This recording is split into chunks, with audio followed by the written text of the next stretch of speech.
Okay, greetings and welcome to this presentation done by Group 25 of the Knowledge-Based Control System class. And here we're examining a paper called a Direct Adaptive Neural Flight Control System for an Unstable Unmanned Aircraft. And I will explain in a second what this means.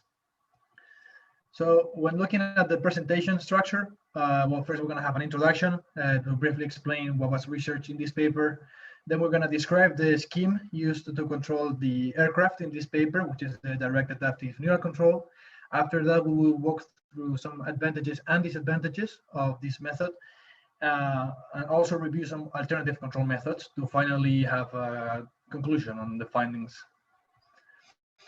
So the objective, well, basically the idea behind this paper is to have a controller that will, for an aircraft, that will make it follow a certain pitch rate command. And for that, a direct adaptive neural flight control is examined. So when looking at this kind of controller, I said a bunch of words, but each of them has different meanings, of course. Well, when we talk about the neural control, the neural network, as we know from this course, from a very top level point of view, a neural network, yeah, it mimics a biological nervous system, and it can be used to learn a relationship between an input and output data. And in the case of the scheme that was used in this paper, the neural network is also the controller of the aircraft. Also, we have adaptive control, which means that the controller can adapt to and modify its behavior under different circumstances. So in a way, it can improvise a little bit with, when new circumstances are occurring. So why this kind of scheme? Well, first of all, I said that this is controllers. These controllers are meant to control unstable aircraft, and for that, of course, these aircraft are open loop unstable, so you need to make them closed loop stable, and this kind of controller can do that as well. And you can argue that some other control techniques such as gain scheduling can also achieve a similar closed loop stability. However, sometimes gain scheduling can have tracking performance, and also one advantage of the direct adaptive neural control scheme is that it can adapt, as we're going to see in a second, to uncertainties, such as a change in the center of gravity of the aircraft or a problem with the elevator, for example. So how does this controller actually work? Well, it mainly consists of three parts, and the way it works is as follows. First, we have the pilot stick command, basically, and it's fed to the neural controller, which, as we know, it's used to control the aircraft, but also to the pilot command filter, which is basically serves as a reference of the desired dynamics that the aircraft has to follow. After that, the neural controller, of course, inputs some control input to the aircraft model, which is a physical aircraft or a high fidelity aircraft model. And after that, the output of the pilot command filter and of the aircraft model are compared, and that is fed back to the neural controller, which is going to then try to minimize the difference between the pilot command filter and the aircraft model. So between the dynamics that the aircraft is currently having and the desired dynamics that the aircraft should have.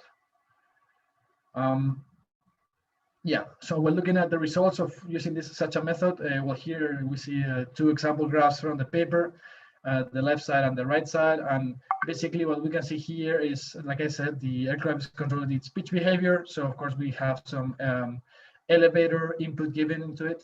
But the interesting graph is here, the second one, where we can see in the vertical axis the pitch rate, and then also the time in seconds. And basically what the aircraft is trying to do is to try and follow reference pitch rate command, which is shown in here as well. But you can see that the two graphs are pretty much on top of one another, which means that the controller is successfully following the target pitch rate command that is given to it. This graph, the left one, it's for when the aircraft, the center of gravity of the aircraft was suddenly changed by 3%, but also sensor noise was added, and a 45 meters per second gust was also fit into the aircraft, which of course is very relevant because the research aircraft used is very small, so it's very sensible to gusts. And here we can see a similar performance against the arguably very successful target of the pitch rate command. In this case, you also have sensor noise and gust, but also a change in the elevator effectiveness of the aircraft. So long story short, this controller is working well under severe uncertainties. So now that we have look into this controller, I'll pass the mic to Victor, and he's going to walk you through some of its pros and cons. Thank you, Adrian. So now regarding the performance assessment, on the pro side, the method displayed good tracking performance. Using it, the aircraft successfully follow aircraft pitch command, achieving a mean squared error of less than 0.002. It was also demonstrated that less controlled efforts were required using this method for the same aircraft as compared to indirect scheme. Another notable aspect is that there was no need for explicit system identification using this approach. And lastly, the direct adaptive controller was able to achieve stability of the closed loop system. On the con side, the reliance of the method on neural networks made certifiability difficult, mainly due to the inherent non-deterministic nature of neural networks. Again, for the same reasons, the method provides no guarantee of convergence in different scenarios, which have possibly been never seen before. It should also be noted that the control input becomes unsteady if nonlinear effects are to be included. Finally, a possibility of control saturation and trigger of undesired dynamics should be noted. The iterative approach model may be a good model of the plant with one controller, but it does not guarantee to be a good model of the plan for all controllers, since unmodeled dynamics can have a profound effect on the stability of the learning algorithms for adaptive control. On the next slide, a number of alternative approaches are available for tackling the same problem. Thank you.